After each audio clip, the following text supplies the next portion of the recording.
Well, I know we want to dive into the quarterly marketing review that Hawk Media puts together. There's a lot of data to unpack there.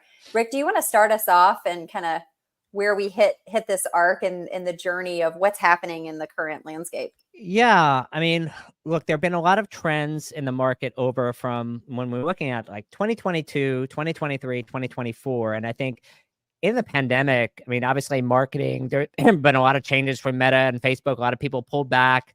2023, or a lot of people were shy. They were like, what's going on? Is the bottom falling out? We saw a lot of consumers really trade down to cheaper brands. Brands were like, to get traffic in the door, we need to discount.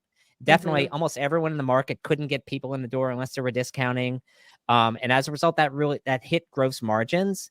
And so that's kind of the first trend that I just wanted to tee up. And then in that same time, we had inventory levels that were that have shifted, where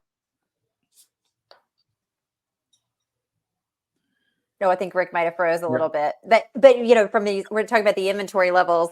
you there?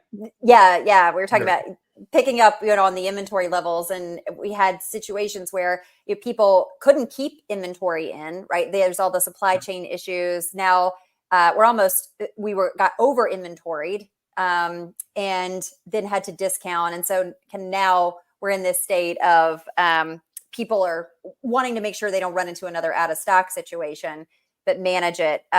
Let's kind of stop there and unpack those two, Eric, with you, what you guys are seeing. Yeah, honestly, very accurate to what we're seeing. So it's nice that that's what's in the reports, because we're seeing the same thing.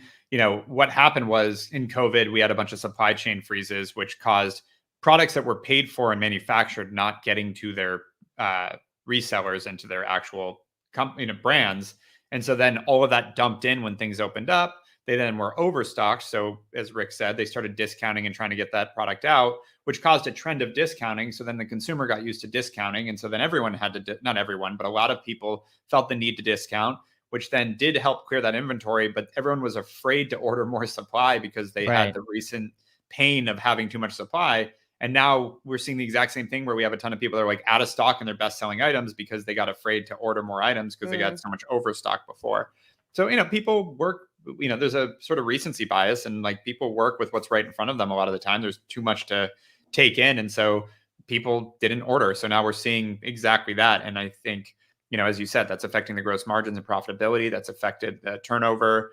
I was mentioning this before, like it's the first time I've heard companies saying, if we did have these products in stock, we would have done XYZ revenue. They're like adjusting pro forma revenue to having full stock to say like, we would be doing well, but we made this mistake. And it's like, okay, but you got to fix that. That's not a, anomaly. Like you got to actually fix supply chain. And, supply chain management is one of the hardest parts of building these businesses.